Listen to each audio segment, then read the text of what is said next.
All right, this is like the third time I've tried recording this without something going wrong, so let's hope that the OBS doesn't mess up again, please. That'd be great. All right, cool. Um, this is the second how it's made video, but I was just gonna gloss over like a short edit I made for a client. Without going into too much detail, I'm just gonna go over the main key points that are really important to know. So before we get into this, I'm actually going to be making another video, maybe outside at the park in the near future, about how to like move with a gimbal and shoot with a gimbal, because I did use a gimbal for this. I used a very small gimbal from Zion. I shot on my A6700 and I used my 30 millimeter f1.4 Sigma lens. So for people that obsess way too much about gear, there's the gear for you. Now let's go into the edit. Pretty much, I basically just cut this up using a method I mentioned in another video. You just have your clips, you cut them up by hotkeying your keyboard, and then you ripple delete, and then trim the start, trim the end, stuff like that. If you want to go look at that, just go look at my tips video. We use the speed ramp. We use some sound design in the front. We stack some risers right here. I took some heavy rock crackles and some heavy hits, stacked them together, had it climax, had the black bars roll in, and okay, I have to bring this up. So when you do the black bars are completely achievable organically if you export the video in 21:9 aspect ratio. But for social media or for Instagram, if you use that resolution, it just uses your entire phone screen and you don't get the black bars. So the only way you could put black bars on a video is if you put them manually I'll put like blanking the image using the cropping. So if you want to do that in DaVinci, just grab a adjustment clip, go to the inspector, go to cropping, and here's my settings right here. I just use 90.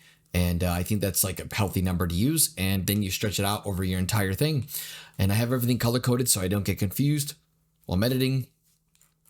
Smaller effects, I'll make hot colors. Effects that hold for a long time, I'll make different shades of brown. And then usually what I would do is I would color all my sound effects like this using purple, violet, or pink, because it just stands out a lot. But not in this case, because there's not a lot of sound design going on. And this is such a very bare bones edit. There's not a bunch of crazy stuff going on. And that's basically what I'm trying to make a point about. Like, you don't have to do a crazy edit if your shots are just really good. Like, if you're thinking about framing and composition and you're going to undermine that with a bunch of effects, you're kind of shooting yourself in the foot when it comes to this stuff. So after getting see, here's an example. So like I forgot to fix composition on this. There we go. And my train of thought when I do this is I'll kind of take the entire video like this, select all the clips, bring them in, right? And then I will, good Lord, DaVinci is not putting up with me today. There we go. There we go. So I'll have this, right? And I will literally just cut everything up and, ripple delete. Of course, I won't have the audio in. And a quick trick for you guys that I mentioned in another video is if you don't want to drag the audio in, just turn off the audio targeting by selecting this, like turning it off so that it doesn't have the orange outline, selecting all your clips and then just dragging them in. There you go. Boom. No audio. Now you don't have to remove it. You could also select everything. Oh, you can only do it on a clip basis, I'm guessing, huh? That's crazy. Well, also another trick is if you select right here and drag it in, you can drag in just the clip or drag in just the audio. But I have the audio turned off. Boom. There you go. See? All right. Gosh, that was me going off on a tangent. So I have my music. I synced up the beats of the music to the video. Now you can't see it on the waveform, so I just had to use my ears. And I don't want to play the music because I don't want this video to get copyrighted. So if you want to see this video with the sound, just go to my Instagram. That's on my YouTube. It's linked. But I also did want to show you something really cool. So at certain parts of the music, right before the buildup, you can do certain things like low or high passes. I put a low pass on this. Or you always get them mixed up. I'm not an audio engineer guy. I just kind of do whatever sounds good. To be fair, I'm not very sophisticated with this stuff, but I take the very left handle on the equalizer right here in the inspector tab, and I just pull it all the way, cutting off all these low frequencies, and then go ahead and maybe lower the volume just a little bit, and then it gives it the sound like you're underwater or the music's being played from a couple rooms over, and then you have it snap back in, rubber band back in right here with the effects you have and the sound design. Now, I like risers. I'm very comfortable using risers right now. Let me fix that. I'm very comfortable using risers right now because it's like a build up and then it goes to a climax right here with the stones and the heavy hits. And the reason I stack the heavy hits 3 times is because these hits are usually like very subtle. They're meant to be heard independently. Like if a screen goes black on a trailer or an ad, and sometimes I use them aggressively, stacking it a bunch of times on top of each other, so there's like a thump noise with the reverb that kind of stretches over a long period of time that just weans itself off, or like gets cut off, like literally over here, and then yeah, just let the shots do their thing, and also I have an effect right here that I did. Go to the color tab. It's like this. I have a radial blur on this right here because there's too much stuff going on the screen. Let me turn that off. There we go. And what I did to do this is I just left the blur the way it is. You can have it be stylized or realistic. I prefer realistic because there's more of a smeared look to it. You can change the symmetry to be clockwise or symmetric or anti-clockwise, whatever you want. Just shift it. But it's good the way it is right now. So then if I were to just leave this effect on without a mask, it would just hit the entire screen, and that's not what we want. So I'll put a mask on the screen and then I'll invert it. So if I select this right here, it'll actually exclude the center, and the effect will take place on the outside of the image. And then also, that's not enough because it's also too strong. If I crank this all the way back up to 100, it's absurdly strong, like really strong. So I put this at, let's park this at 0.75, boom. And then we have the edges of the screen blurred out.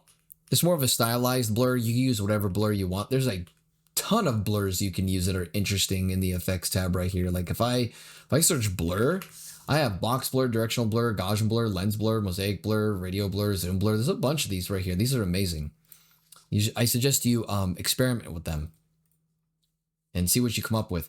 But since I'm like a guy that likes the very pragmatic ways of transitions and effects, I just stick with blurs, flashes,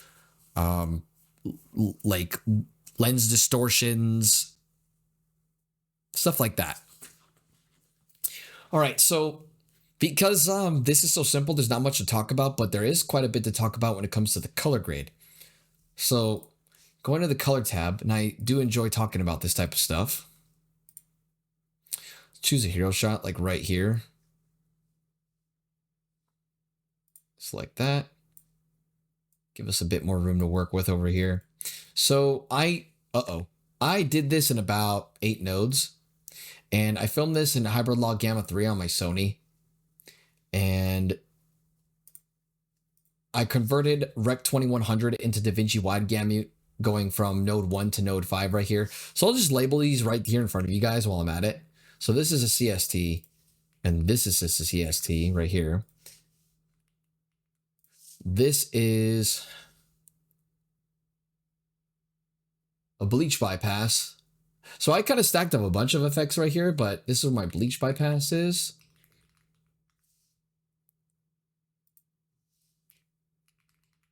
Primaries, warper. Yep. Sharpening. a final contrast adjustment, and then I'll get into talking about this in a second. I just realized that after completing the video, I did not go into what texture pop was.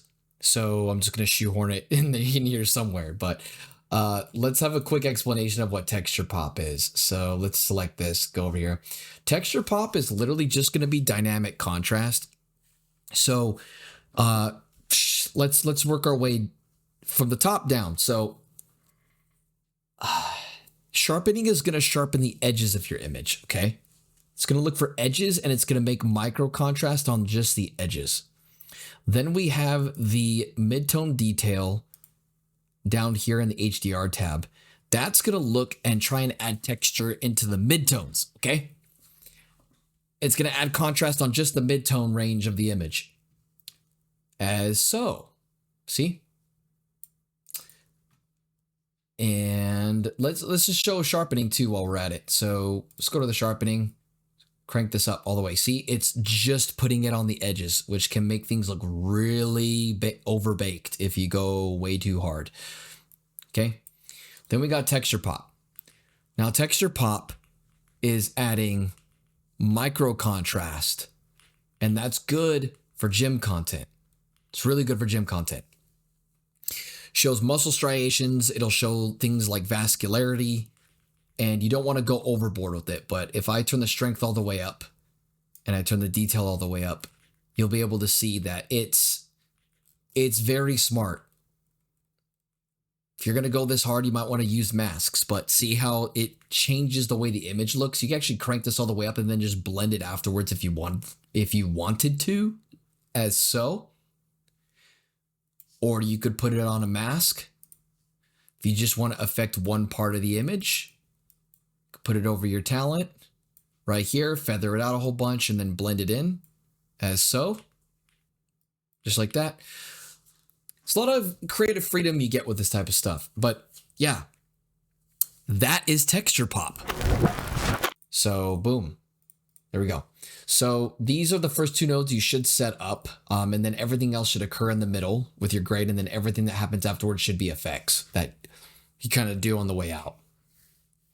I like doing more with less. So yes, I could spend a lot of time color grading, but I think that you get diminishing returns and you're not going to benefit from sitting here for like 2 hours color grading like one clip and then trying to make that equate to the rest of the clips in your timeline. So it's best to start broad and then narrow it down. And thankfully enough for me, all the lighting in the gym was fairly even, so I just was able to copy the same grade throughout everything. One thing I did want to say though is that, where is the node? There it is. So I'm making little tiny adjustments, but the biggest adjustment right here is going to be that blue look that I gave it. And in order to get that, when you start with your image right here, you need to narrow down the contrast first. So without the warp, I did a bunch of adjustments, and this is where we're at essentially. Now it looks fantastic. That looks great. However, I like separation. So since I know that the focus is on him, the opposite of blue or cyan is going to be that same skin tone that our talent has on. I'm going to show the skin tone indicator and turn this up. There we go. So you guys can see it better. Show a 2x zoom. And those skin tones are already riding that line, and that's great. We've also got some other colors going on in the background, but I don't really care about killing those off. And in order to get this shade of blue in, essentially, we went to our gamma and we just dragged down and to the right towards the cyan. And the reason I use this tool in particular to accomplish this is the gamma in the primaries wheels. These wheels right here are very broad. They make broad adjustments. Like if I drag this back and forth, these make very wide, broad adjustments, okay? And the lift is going to affect the shadows more. The gamma is going to affect the midtones as a bias. Gain is going to affect the highlights. Offset's going to affect the entire image. Also, these are additive adjustments. So this is kind of throwing color on top of what you're seeing already. Now, I've seen people say, well, why don't you use the HDR tab or the HDR wheels? Well, the HDR wheels are very specific. They're very targeted. I could show you like right here. You can assign right here the zones for your darks, your blacks, your shadows, your lights, your highlights, specular. This is great if you're working with a very high dynamic range camera, like a red or an ARRI or a Blackmagic, maybe even some of the higher end Sony cameras like the FX6. But this does, I don't really touch this that often unless I absolutely have to. These HDR wheels are great for color balancing, in my honest opinion. You can add color to specific areas, like you can add color directly to the light portions of your image. But remember that you have to assign your zones first, and this is color space aware. So if it doesn't look right and using any of these wheels, you can take any of these sliders and move them back and forth. Like right now, I'm working on the light zone right now. Or you can, work with the shadows. See? And you can assign the ranges that they affect. But honestly, I don't touch these that often, so I just stay away from them. And then we have our log wheels, and our log wheels are very targeted wheels. These are meant for working in log color spaces, but as you can see, depending on how your image is balanced, okay? Because it's going to guess the midtones are around here. It's going to guess the shadows are around here. It's going to guess the highlights are up here. If your shadow looks like this already, then if I go to affect the midtones, it's going to make more of an obvious adjustment, whereas there's not a lot of highlights in the image to adjust. As you can see, the light is like the only thing this is really touching over on the top right. These are fantastic when you want to make very targeted adjustments as well. However, these are absolutely meant to work in log color spaces. So if you shoot an S-Log3, this is like your best friend here, right here. This is really good. But see how I can add more richness to his skin if I wanted to. I'm just going to go overboard so you can see. If I go to the midtones right here, and then if I go to the shadows, I can add whatever shade I want to the shadows. But there is a way you have to clean up those shadows. So let's just say I wanted to add, I don't know, the ugliest shade of like purple to the shadows, and you get a muddy image. And there's another way you can take the color cast out of the shadows in order to make the image look natural, I guess, or cleaner. But I like broad adjustments, which is why I went with the primaries wheels right here. And the gamma is like the first thing that I'll go to if I want to push a lot of color into the image and then get my skin tones back. But because I like my talent and I like my image looking more or less, balanced, it's okay if his skin takes a hit when I push blue into it. That's fine with me. Or like right here. I was doing a lot of testing, so the final exported version of this project doesn't look like the timeline I was currently working in right now, because I was just getting ready to show you guys a bunch of stuff. But as you can see, look at his skin tone right here. If you have a problem with that, you can go to the same exact wheel and pay attention to your vector scope, and you can drag this down in the gamma. See what I did there? So it started up here, right? And I just dragged it ever so slightly down this way, and we have a more balanced image with the skin tones riding that line. And this isn't law, because you can hover towards the yellow like in the Matrix, or you can hover more towards the red like most Canon cameras, but I like it sitting like straddling. And you can tell if you did a good job by, picking your qualifier and displaying the qualifier focus by selecting this option. And if you select any of the skin and it's straddling that line, like you could slice that circle in half with the skin tone indicator, you are doing your job correctly if you want there to be accuracy, essentially. You can also hover this anywhere else on your image to see where exactly the tones in your image are sitting on your vector scope. And the same thing goes for the waveform too. This really helps you a lot. See where everything is. See how the lights are up here? And down here in the shadows, you can see the cyan separation right here. My client, also keep in mind when you're color grading, ask your client if you're like decent at what you do, ask them what they want, because he likes high contrast stuff. He likes stuff looking like Like some of C-Bum's guys, the way they, if you're familiar with Chris Bumstead in bodybuilding, he likes intense looking stuff. Also, shout out to Zach. He released a bunch of film burns that I really like on his creators page. I'll actually link that in the description of the video. But yeah, let's roll back to this. And well, actually, let's do a little lesson. So I think you guys have a good grasp of how I did this. Essentially, it's really simple. Oh, I should probably mention before I go into the next part that the bleach bypass method is on a DCTL that I got, and you can change the transfer curve, but this is meant to work in DaVinci Intermediate or wide color spaces, or color space, my bad.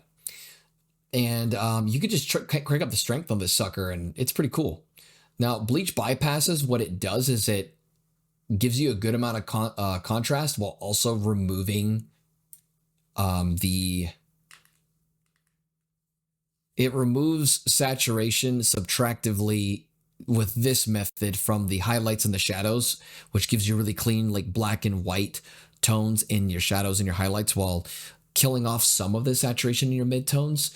And if you want a good example of that, I'm pretty sure Peaky Blinders is like a good example.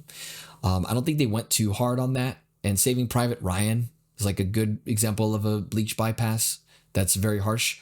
A lot of war movies use it. If you want something that looks a bit like hard, go straight to this. And if you want this exact DCTL, this is actually free on, I think the website's called Iridescent Color. There's a really cool guy that codes stuff, and you could do this same exact process. I actually showed how to make the bleach bypass like manually, but this is just too good because there's just certain things computers can do that we just can't do using what we have available on this software. And this gives me a very good control over how I want my bleach bypass to look. Look, you can even see the transition curve. See, you could see it bend. You could change a bunch of things about it, you know? So yeah, I'd say go check his website out. I'll actually link it in the description if you guys want to use it. Just know that his workflow works with DaVinci wide gamut intermediate workspaces. So his DCTLs won't work perfectly unless you convert your footage into DaVinci wide gamut. Like they might work, but not to the extent that is 100%, you know? So let's take what are the other takeaways before I go into this crazy part that I'm about to talk about? Let's see. Oh, I do a final contrast curve adjustment. That's just right here. I just bring the shadows down a little bit. For the sharpening, I just go to the sharpening tab, bring the radius down, bring the scaling down, and it's simple. This is a lot of little adjustments that just add up and make your image just look way better. So let's grab any clip, and it doesn't really matter what clip we get. I'll link you guys to another resource that I'm about to use for this one right here. So let's just get rid of all that. Type in DCTL, drag this in. Yeah, okay, so this is a generator. So this is actually overriding the footage that's underneath it. So we're working with just a generator now, so it doesn't matter. This is a black to white gradient, and I'm going to show you why people get color grading kind of wrong sometimes. So next time you're on Instagram and you see somebody that's kind of like soy gaping at the camera and just pointing at stuff they don't really understand, just remember what I said right here. So check this out. Look what happens when I touch the lift and I crank this sucker towards green, right? All right. And then we're going to choose the gamma, same thing. See that? It's more biased towards the midtones of this. It's hovering around gray. Okay, what about the gain? Okay, now we're seeing that purple really attack this area up here first. Then we do the same thing to the lift. Look, the purple sliding in from the left-hand side. And you can see on the bottom right-hand corner where the separation is occurring. So if I go towards teal, right, check that out. Look at the way it's separating. See that? Look at the way it's separating now. So it's a linear function when you do the gain, and the lift, when you do the gamma, uses a curve. And then when you do the offset, it's another linear function, right? It's a very even split. It affects everything. And then let's go to the HDR, because I have people barking at me about HDR sometimes. Look what happens when I add yellow. Look at the way it behaves. See that? There's an obvious cutoff. What happens when I see? There's an obvious cutoff. It does not blend the entire image. It's very targeted. See that? Same thing with the global. Even the global is not completely linear. Do you see this right here? Boom. It is not completely linear. It has an origin point. It's trying to preserve the black, right? But then it's splaying out, and even this is not going in a straight line. And then we have our log wheels. Where's the... see. Log wheels. See? So it's all about how you want to handle it. See that? Those midtones are very non-aggressive. Shadow right here, boom. Affects the lowest portions of the image. Offset. Looks like it's a linear function here. So there you go. Also, just even if you use the curves, look. This is why I think curves are amazing. Curves are awesome. Look at this. Look how smooth that is. Let's change the generator to something else. So let's go to, not four colored gradient. Let's see.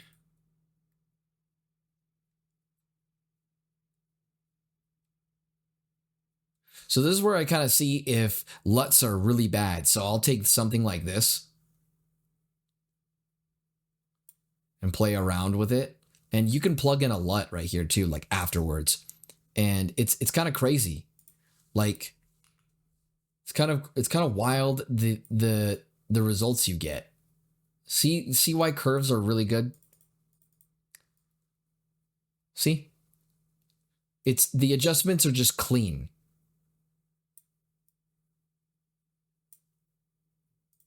So yeah, if you're ever wondering what like an effect really does in DaVinci, I would suggest just getting this generator and playing with just like pure colors that are being emulated right here. And that's pretty much it. See, we can even plug the bleach bypass into earlier. So we can actually go to the, let's see. Let's go to the 4-color gradient, and then we'll go to the DCTL. And then we'll go to the bleach bypass, and we'll crank this up. Look what it does. Like, I'm just going to crank this up all the way. Turn this on and off. See, it affects how it affects all the tones. And then you can keep that in mind when you're working on anything, to be fair. You show the curve. Change the pivot point. Change the compression. You can change how much desaturation comes out of the high point. Pretty gnarly stuff. And what's even better is that you can use tools like this to help you make your LUTs. So let's just say you made a LUT and you really want to like quality control test it. You can take something like this and then take it from some footage that you had and then see how it works out. I could honestly probably create a LUT from this, but a lot of the time I like working from scratch or just using LUTs that I trust from people that are even better than me. So yeah, I really hope everybody learned something, because I was a little bit scatterbrained today, and honestly this is just you looking under the hood of whatever I'm doing. So if you learned something, just tell me in the comments, and honestly, you guys just have a good day. Y'all are great. All right, see ya.